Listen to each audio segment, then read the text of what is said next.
పక్షాన వారికి కూడా నమస్సుమాన్యాలు తెలియజేస్తూ ఉన్నాం. మరి సన్ననవట్ల దినేష్ గారికి, రాష్ట్ర పిఆర్టీయూ టిఎస్ అధ్యక్షులు పెద్దలు పుల్గం దామోదర్ రెడ్డి గారికి, మన సంఘ పిఆర్టీయూ అధికార ప్రతినిధి వంగ మహేందర్ రెడ్డి గారికి, అదేవిధంగా వేదికపై ఆసీనులైనటువంటి పెద్దలందరికీ, వేదిక ముందున్నటువంటి రిజిస్టర్ ప్రధానోపాధ్యాయ మిత్రులు, ఉపాధి అనేది నా యొక్క వాదన ఎప్పటికి కూడా తరగతి గదిలో జిల్లా విద్యాశాఖ అధికారి గారు కావచ్చు, డీసీపీ గారు ఇచ్చినటువంటి ఉత్తర్వులను కావచ్చు, ప్రధానోపాధ్యాయులు ఇచ్చేటువంటి సూచనలను కావచ్చు చక్కగా అమలుపరిచి ప్రతి సబ్జెక్టులో పిల్లలను నిష్ణాతులుగా తయారు చేసినటువంటి ఉపాధ్యాయ మిత్రులకు, విషయ నిపుణులకు మాత్రమే ఈ యొక్క క్రెడిట్ అనేది దక్కుతుందనేది నా యొక్క అభిప్రాయం.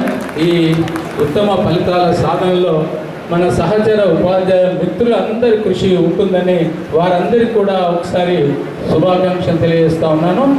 జగిత్యాల జిల్లా శాఖ ఎస్ఎస్సి పరీక్షల్లో 4వ స్థానం పొందడంలో మన డిస్ట్రిక్ట్ ఎడ్యుకేషనల్ ఆఫీసర్ గారు చక్కటి ప్రణాళిక సబ్జెక్ట్ ఫోరమ్స్ యొక్క ఆధ్వర్యంలో మంచి కాంటెంట్ విషయాన్ని బుక్స్ రూపంలో రూపొందించి పాఠశాలకు పంపించడం, ప్రీ ఫైనల్ ఎగ్జామ్స్ నిర్వహించడం, అదేవిధంగా 10వ తరగతిలో ఎక్కువ మార్కులు సాధించడానికి పిల్లలు ఏ అంశాలు చదివితే బాగుంటుందనేది ఎప్పటికప్పుడు డిస్ట్రిక్ట్ ఎడ్యుకేషన్ ఆఫీసర్ గారి నుండి ఉత్తర్వులు రావడం, ఆ ఉత్తర్వులను చక్కగా అమలుపరచడంలో ముందున్నటువంటి ప్రధానోపాధ్యాయ మిత్రులు కోఆర్డినేషన్తో ఉపాధ్యాయులను ఎప్పటికి కూడా ప్రోత్సహిస్తూ ఉండడం వల్లనే ఈ ఘనత జిల్లా శాఖ మన జగిత్యాల జిల్లా 4వ స్థానం పొందడంలో ముందుంటుందని, ఈ క్రెడిట్ అంతా కూడా గౌరవ డిస్ట్రిక్ట్ ఎడ్యుకేషనల్ గారి యొక్క కృషి ఏదైతే ప్రభుత్వం ద్వారా ముందుకు వచ్చిందో మరి దానికి పిఆర్టీయూ సంఘ పక్షాన మరి ధన్యవాదాలు ప్రభుత్వానికి తెలియజేస్తూ, రాబోయే రోజుల లోపల మరి ఇట్లాంటి పొరవడి అంతా కూడా మరి ప్రతి సంవత్సరం కూడా చేయాలని చెప్పి, ఎందుకంటే గవర్నమెంట్ మారుతూ ఉంటే మన విద్యాశాఖ మంత్రి స్వయాన మన ముఖ్యమంత్రి గారే కాబట్టి ఆయన కృషి ఉండడం వల్ల ఈరోజు విద్యాశాఖ కొంచెం అన్ని దిశల లోపల ముందడుగు వేస్తూ ఉన్నది. మరి ఇట్లాంటి సందర్భం లోపల మరి పిఆర్టీయూ సంఘం ఏదైతే ఉందో ఎల్లప్పుడూ సమస్యలు, ఉపాధ్యాయుల యొక్క ప్రాతినిధ్యాలు, ఇంతకుముందు మా మిత్రుడు చెప్తా ఉంటే ఎఫ్ఆర్ఎస్ ఉంది కాబట్టి కొంచెం స్పీడ్గా పోతూ ఉంటే యాక్సిడెంట్లు అయితే సార్ మరి టైం టేబుల్ అనేది మార్పించండి, లేకపోతే ఇంకేది ఇట్లాంటివి మనం చెప్తా ఉన్నాం. అవి మన సమస్యల గురించి మనం మాట్లాడుకోవడం లోపల పిఆర్టీయూ సంఘం కృషి చేస్తూ ఉంటుంది. దామోదర్ రెడ్డి గారు కావచ్చు, భిక్షం గౌడ్ గారు కావచ్చు, శ్రీపాల్ రెడ్డి గారు కావచ్చు, వంగ మహేందర్ రెడ్డి గారు కావచ్చు, వీరు నిత్యం అదే పని లోపల రోజు ఆఫీసు తర్వాత డిఎస్సి నుంచి చుట్టూ తిరుగుతూనే ఉంటారు. మరి ఇట్లాంటి సందర్భంలో కూడా ఉపాధ్యాయ సమస్యలన్నీ ఒకవైపు, మరి దాంతోపాటు తెలంగాణ రాష్ట్రంలో ఉన్నటువంటి అన్ని జిల్లా శాఖలు దాదాపు 90% అన్ని జిల్లా శాఖలు ఇట్లాంటి ఈ యొక్క సమన్వయంతో ఇట్లాంటి సామాజిక చైతన్యం కలిగినటువంటి కార్యక్రమాలు కూడా చేస్తూ ఉన్నాయి. మరి దాకా మనకి యొక్క డాటా అనేది మరి 31 వరకు ఇవ్వాలి అంటున్నారు. మరి స్పౌస్కి సంబంధించినటువంటి ఇద్దరు వైఫ్ అండ్ హస్బెండ్ ఉన్నప్పుడు ఇద్దరు చేయాలనేటువంటి దానిపైన ఒకసారి క్లారిటీ ఇవ్వాలని చెప్పి కోరుకుంటూ, మరి ఇంత నాన్ వెకేట్ మనప్పుడు మిగతా డిపార్ట్మెంట్లు అన్నీ కూడా మొత్తం ఎంటైర్ సమ్మర్ ఒక 12 నెలలు పనిచేస్తూ ఉంటాయి. మరి మన దగ్గరికి వచ్చేసరికి మనం మాత్రం కేవలం అంటే ఈ యొక్క సమ్మర్ హాలిడేస్ మనకు ఒక ఎడ్యుకేషన్ డిపార్ట్మెంట్ మాత్రమే ఉంటాయి. మరి మనను కూడా వాళ్ళ లోపల కలిపేసి మనకు కూడా ఇయల్సి ఇచ్చి మీరు ఈ టైం లోపల ఎండాకాలం ఏడికన్నా తిరుగుమన్నారు, ఏ పనులు చేయమన్నారు, అన్నీ చేస్తారు, చేయడానికి రెడీగా ఉన్నారు. ఇవేది వెట్టి చాకరీ చేయించడం, ఊడిగా చేయించడం, వాళ్ళు చేసే పనులకు ఏదైతే ఉందో మనం అందరం కూడా ఎండలో తిరుగుతున్నారు, టీచర్లు పనిచేయాలనేటువంటి ఆ పేరు అనేది రావద్దు. ఎందుకంటే వాళ్ళకి ఎండాకాలం పనిచేసినందుకు సంపాదిత సెలవులు మిగతా డిపార్ట్మెంట్లకు ఇచ్చినట్టు మాకు కూడా ఇచ్చినట్టు అయితే మరి మా టీచర్లంతా కూడా ఎల్లకాలం అందుబాటులో ఉంటారు. 24 hours వాళ్ళకి టూర్లు తిరగాలన్న ఆసక్తి అదో ఇంకేదో ఉండదు. మరి మెయిన్గా మనం చూసినట్టయితే వాళ్ళు లీవ్ పెట్టుకుని కూడా పోయే అవకాశం ఉంటుంది. కాబట్టి వట్టిగా వెట్టి చాకరీ చేయించుకునే ఈ విధానం ఏదైతే ఉందో గత ప్రభుత్వాలు ఇంతకుముందు నడిపిస్తున్నాయి, మరి ప్రభుత్వం కూడా కంటిన్యూ చేస్తూ ఉంది. ఇంతకుముందు బడిబాట June 2 నుండి ఉంటే ఇప్పుడు ఎండాకాలం బడిబాట పెట్టడం జరిగింది. సరే, మన ప్రభుత్వ పాఠశాలని మనం పరిరక్షించుకోవాలి, మన ప్రభుత్వ పాఠశాలని మనం పిల్లల్ని జాయిన్ చేసుకోవాలనే తలంపు మనకు కూడా ఉంది. కానీ దానికో పద్ధతి విధానం కూడా మనం కంపల్సరీ ఉండాలని చెప్పి కోరుకుంటూ, మరి ఇప్పుడు 31 నాడు లాస్ట్ అంటారు. ఇదే టీచర్లు అందరూ కూడా మొత్తం మంది బయట ఈ యొక్క సెన్సస్ డ్యూటీ లోపల తిరుగుతూ ఉన్నారు. మరి సెన్సస్ డ్యూటీ చేయడము, ఇటు హెడ్ మాస్టర్స్ ఏమో ఇటు అందరినీ పిలుస్తూ ఉంటే హెడ్ మాస్టర్స్ని బాధ్యుని చేసుకుంటూ ఇబ్బందులు పడుతూ ఉన్నారు. కాబట్టి దీనిపైన కూడా 31 డిసెంబర్ అనే దానిపైన కొంచెం డేట్ ఎక్స్టెండ్ చేపిస్తూ ఉన్నారు. కాబట్టి అది కూడా ఒకసారి వీలైతే పునరాలోచన చేయాలని చెప్పి కోరుకుంటూ, చాలా అంశాలు ఉన్నాయన్న. దాదాపు model schools, KGBV, Zilla Parishad, government, social welfare, Mahatma Jyotiba Phule ఇందులో 176 స్కూళ్ళు 100% మన జిల్లాలో సాధించడం జరిగింది, 100% రిజల్ట్. అంతేకాకుండా మనము మండల్ టాపర్స్ను తీసుకోవడం జరిగింది. మండల్ టాపర్స్ విషయంలో జిల్లా పరిషత్, గవర్నమెంట్, కొంత మోడల్ స్కూల్స్, కేజీబీవి, ఒక సోషల్ వెల్ఫేర్ కూడా రావడం జరిగింది. మండల్కు 2 అంటే 40, కొన్ని మండలాల్లో ధరం ప్రేమియో గారు వేదికపైకి రావాల్సిందిగా కూర్చో. పేడపల్లి ఎంఈఓ గారు అంటే మండల్కు 2 ఫస్ట్ సెకండ్ తీసుకుంటే కొన్ని మండలాల్లో 3 మండలాల్లో సేమ్ మార్క్స్ రావడం జరిగింది. అది ఇబ్రాహీంపట్నం, మేడిపల్లి, ఇంకో మండలంలో. అంతేకాకుండా జిల్లా ఫస్ట్ సెకండ్ థర్డ్ అట్లాగూ మండల టాపర్లో వాళ్ళు వస్తారు.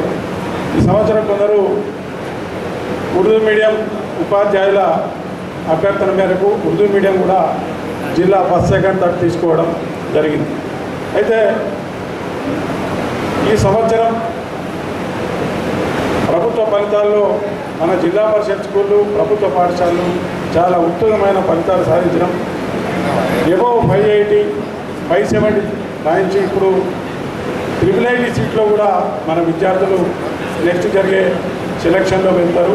అంతేకాకుండా ఈ విద్యార్థులు ఇంటర్మీడియట్లో కానీ పాలిటెక్నిక్ కానీ చదివి తర్వాత బీటెక్లో మంచి ఉన్నత స్థానాలకు ఎదగాలి. అంతేకాకుండా విద్యార్థుల తల్లిదండ్రులు ఇక్కడ ఉన్నారు కాబట్టి ప్రభుత్వ పాఠశాలలో గత సంవత్సరం ఎప్పుడైతే మేము 6 సంవత్సరాలకు అడ్మిషన్ తీసుకోవడం వల్ల కొంత డ్రాప్అవుట్ అయ్యి విద్యార్థులు 3 సంవత్సరాలకి ప్రైవేట్ స్కూళ్ళకు వెళ్ళడం జరుగుతుంది. గత సంవత్సరం నుండి ప్రీ ప్రైమరీ పాఠశాలలు రాష్ట్ర వ్యాప్తంగా 1000 పాఠశాలలు రాష్ట్ర ప్రభుత్వం ప్రారంభించింది. ఈ సంవత్సరం 2000 పాఠశాలలు, ఈ అకాడమిక్ ఇయర్ 2000 పాఠశాలలు ప్రారంభించబోతుంది. అంతేకాకుండా నియోజకవర్గానికి 1 పబ్లిక్ స్కూల్ కూడా పోతుంది. విద్యా హక్కు చట్టం ప్రకారం 2000 new education, 2020 new education policy ప్రకారం ఇంతకుముందున్న 10+2 కాకుండా 5+3, 3+4 విధానాన్ని కూడా నియోజకవర్గానికి 1 రాష్ట్ర ప్రభుత్వం ఇంప్లిమెంట్ చేయబోతుంది. అయితే కొంత మనకు సందిగ్ధం ఉంది. విధి విధానాలు కరెక్ట్ లేవు, స్పౌజీ విషయంలో కూడా కరెక్ట్ లేవు. అంతేకాకుండా మన జాయింట్ స్టాఫ్ కౌన్సిల్తో రాష్ట్ర ప్రభుత్వం మన సంఘ నాయకులతో జరిగిన చర్చల్లో ఈ జూన్ 2 వరకు పిఆర్సీ కమిషన్ నివేదిక ఇస్తున్నారు ఆర్థిక శాఖ మంత్రి. ఇప్పటి వరకు దాని మీద మరి ఏం లేదు. మన కార్యాచరణ ఎట్లుంటుంది. ఇవి కాకుండా నిన్న ఒక జట్టు మీద మళ్ళీ రివ్యూ పిటిషన్ సుప్రీంకోర్టు కొట్టేస్తూ తీర్పు ఇవ్వడం జరిగింది. దాన్ని ఏమన్నా 23(2)ను శిక్షణ సవరణ చేసి జట్టు మినహాయింపు ఇచ్చి పదోన్నతులు అదేవిధంగా బదిలీలు జరిపించవలసిందిగా కోరుకుంటూ రాష్ట్ర అధ్యక్షులు మాట్లాడవలసిందిగా. పనిచేసినప్పటికి కూడా ఒక ఒక ఒక మనం ఏదైనా ఒక ఆలోచనను కనుక పంపిస్తే తప్పకుండా చాలా సిస్టమేటిక్గా ఇంప్లిమెంట్ చేస్తున్నందుకు ఈ ముందున్న ప్రధానోపాధ్యాయులకు ప్రతి ఒక్కరికి ప్రత్యేక ధన్యవాదాలు తెలియజేస్తున్నాను. ఎందుకంటే మనం చాలా సీరియస్గా 10th క్లాస్లో విద్యార్థులను 100% రిజల్ట్ వచ్చే విధంగా ప్రయత్నం చేయడం జరిగింది. కేవలం 100% వస్తే అవార్డు కోసం కాదు, విద్యార్థుల భవిష్యత్తు, విద్యార్థికి ఒక ప్రోత్సాహం లభించే క్రమంలో వారి యొక్క ఆనందానికి అవధులు ఉండవు. ఈ వేదిక ద్వారా చాలా గర్వంగా చెప్తున్నా, చాలా సిస్టమేటిక్గా మనం గత సంవత్సరము దాదాపుగా ఒక 6 గ్రాండ్ టెస్టులు పెట్టాం. ప్రైవేట్ స్కూళ్ళలో ఎట్లయితే గ్రాండ్ టెస్టులు పెడతామో అంత చక్కటి గ్రాండ్ టెస్టులు పెట్టడం జరిగింది. మ్యాథ్స్ ఫోరం బోర్డు కావచ్చు, ఫిజికల్ సైన్స్ కావచ్చు, అదేవిధంగా బయో సైన్స్, ఇంగ్లీషు, ప్రతి ఒక్క సబ్జెక్ట్ ఫోరం నుంచి ఇంపార్టెంట్ క్వశ్చన్స్ ఏదైతే డీసీబీ నుంచి తయారు చేయడం జరిగింది. అందులో నుంచే దాదాపుగా 96-97% క్వశ్చన్లు కూడా కవర్ అవ్వడం జరిగింది. ఇదంతా ఇక్కడ ఉన్న ఉపాధ్యాయుల యొక్క కృషి. దానివల్లనే ఈరోజు మన ఆనందరావు గారు చెప్తున్నారు, విద్యా వ్యవస్థను ముందుకు నడిపిస్తున్నారంటే మీరు లేకుంటే ఈ విద్యా వ్యవస్థ నడుస్తుందా? నడవదు. కేవలం మీరు ఒక సిన్సియర్గా మన దగ్గర చదువుతాను. నేను ఈ వేదిక ద్వారా చాలా బల్ల గుద్ది చెప్పగలను. ఎందుకంటున్నానంటే మనం ఏదో పేపర్లో రావడానికి కోసమో లేకపోతే ఏదో మనం ఫోటోలు చూపించడానికి కోసం కాదు, చాలా సిన్సియర్గా పనిచేసింది. నిన్న ఆల్రెడీ ప్రతి ఒక్క స్కూల్కి వెళ్ళి ప్రతి ఒక్క విద్యార్థిని కూడా టచ్ చేసిన సందర్భం చూస్తున్నాను. ప్రతి ఒక్కరు ఏంటంటే ఒక టీచర్ కాంపిటీషన్లో పనిచేసి విద్యార్థులను వారి యొక్క అభివృద్ధిలో భాగస్వాములైనందుకు మీకు ప్రత్యేకంగా ధన్యవాదాలు తెలియజేస్తున్నాను, అభినందనలు. నాకు తెలిసినంత వరకు నేను కూడా ఒక ప్రైవేట్ స్కూల్ కరస్పాండెంట్గా గడిచిన 30 సంవత్సరాల్లో ధర్మపురిలో ఒక స్కూల్ నిర్వహించడం జరుగుతుంది. అంటే సమాజంలో హైలీ రెస్పెక్టెడ్ ప్రొఫెషన్ అంటే డాక్టర్స్ కావచ్చు, టీచర్స్ కావచ్చు. అంటే టీచర్స్ అయితే నేను కూడా మా ఉపాధ్యాయుల మీటింగ్లో చాలాసార్లు చెప్పడం జరుగుతుంది. అందరికంటే ఎక్కువ రెస్పెక్టబుల్ ప్రొఫెషన్ అంటే టీచర్స్ అని నేను చాలా సందర్భాల్లో చెప్తాను. ఎందుకంటే నేను కూడా మా మిసెస్ మా వార్డులో ఒక కౌన్సిలర్, నాకు చెప్పిన గురువు గారు, దినేష్ నీ దగ్గరికి వస్తాను, ఒక పని ఉంది, సాయంత్రం 4 గంటలకు నువ్వు వస్తావు అని నన్ను అడిగితే, సార్ దయచేసి మీరు రావద్దు, నేనే 4 గంటలకు మీ ఇంటికి వస్తానని చెప్తాను. ఎందుకంటే ఏదో ఇవాళ సరే అందరి అభిమానంతో దేంతో ఒక పదవి వచ్చింది, అలానే మీలాంటి గురువులు మా దగ్గరికి రావచ్చు సార్, మీరు ఏ పని ఉన్నా ఫోన్ చేయండి, నేనే వస్తానని చెప్పడం జరిగింది. సో అంటే టీచర్లు అంటే ఇటు మరీ ముఖ్యంగా ఒక ప్రభుత్వ వ్యవస్థలో పనిచేసిన తర్వాత అంటే ఈరోజు విద్యార్థులకు 550, 500 పైన మార్కులు రావడం. ఎందుకంటే నేను చూస్తాను గడిచిన 30 సంవత్సరాల నుంచి కొంత మా ప్రైవేట్ స్కూళ్ళల్లో ఒక 30-40% అన్న విద్యార్థులు వాళ్ళ తల్లిదండ్రులు కూడా బాధ్యత తీసుకుంటారు. కాకుంటే ఏదైతే ప్రభుత్వ పాఠశాలలో పనిచేసినటువంటి ఉపాధ్యాయులు కానివ్వండి, అక్కడ ఉండే ప్రధాన ఉపాధ్యాయులు కానివ్వండి, 100కు 100% మీరే బాధ్యత వహించాలి. ఎందుకంటే ఏదో స్కూల్కి పంపించడం వరకే బాధ్యత కాదు, ఇంటికి వచ్చిన తర్వాత వాళ్ళ కొద్ది గొప్ప కొంచెం క్రమశిక్షణ నేర్పడం అనేది వాళ్ళ బాధ్యత ఉంటుంది. కాకుంటే ప్రభుత్వ పాఠశాలలో ప్రస్తుతం అయితే నిజంగానే అంటే అలాంటి మార్కులు రావడం, అంత మంచి మార్కులు రావడం, కృషి అంత చేయడం అనేది గడిచిన ఒక సంవత్సరం ఈరోజు వేదిక మీద ఒక నిమిషం మాట్లాడడం జరుగుతుంది. కాకుంటే June 12th నుంచి మొన్నటి వరకు మీ కష్టం అనేది దాని వెనుక ఎంత ఉంటుందో నాకైతే బాగా తెలుసు. పాఠశాలలో చదువుతున్న బడుగు బలహీన పేద విద్యార్థులకు రాబోయే తరంలో యువతరాన్ని ప్రోత్సహించే విధంగా మీ చదువులో ప్రతిభ కనబరిచినందుకు జిల్లా స్థాయి అవార్డు తీసుకొని భవిష్యత్తులో ఉన్నత స్థాయి శిఖరాలకు చేరుకునే విధంగా ఒక మంచి ప్రోత్సాహాన్ని కల్పించే ఈ వేదికకు అభినందనలు తెలియజేస్తా ఉన్నా. తల్లిదండ్రుల సమక్షంలో, ఉపాధ్యాయుల సమక్షంలో, మరి ఇంత పెద్ద ఆర్గనైజేషన్ సమక్షంలో ఒక మంచి అవార్డును మీరు పొందుతున్నారు. ఈ అవార్డు అనేది మొదటి మెట్టు. మీకు 10వ తరగతి పూర్తి చేసిన తర్వాత ఇన్ని రోజులు పాఠశాలల్లో చదువుకున్నారు, రేపటి నుండి కళాశాలలకు వెళ్తూ ఉన్నారు. మీ భవిష్యత్ తరం నిర్ణయించేది కళాశాల. మీరు మంచిగా చదువుకుంటే ఉన్నత స్థాయిలో ఉంటారు, చదువుకోనట్టయితే మనం ఏ స్థాయిలో ఉన్నామో అదే స్థాయిలో పనిచేసి వివిధ రకాల పనులు చేసుకోవడానికి అవకాశం ఉంటుంది. కానీ మీరు మంచి చదువుకున్నట్టయితే ఉద్యోగాలు రావడమే కాదు, సాఫ్ట్వేర్ ఉద్యోగాలే కాదు, ప్రభుత్వ ఉద్యోగాలలో కూడా మంచి స్థిరపడే అవకాశం ఉంటుంది. కాబట్టి మిమ్మల్ని స్ఫూర్తిగా తీసుకొని ఆ స్థాయి అవార్డు నాకు రాలేదని మీ స్నేహితులకు కూడా మంచి సంకల్పం కల్పించే విధంగా మీ స్నేహితులకు కూడా మీరు అందరు చెప్పాల్సిన అవసరం ఉంటుందని ఈ సందర్భంగా మీ అందరికీ తెలియజేస్తా ఉన్నా. గారు చొరవ తీసుకొని TGJAC నాయకత్వంతో చర్చించడం జరిగింది. ప్రధానంగా ఆనాడు సూచించిన 4 అంశాలు.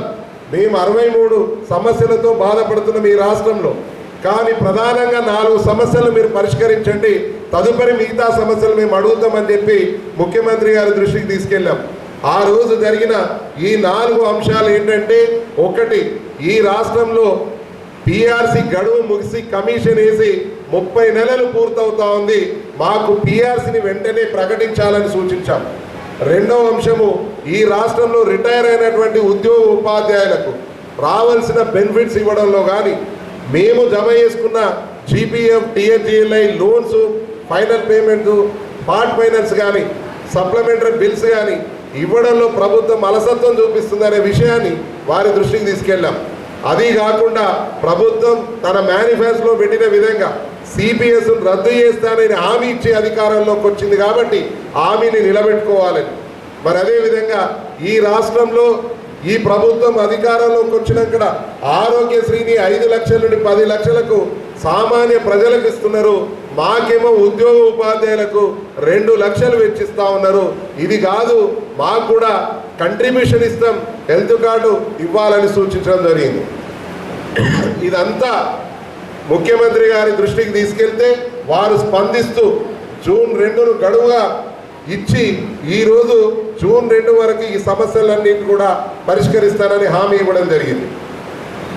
దాంట్లో ఒక సిపిఎస్ విషయంలో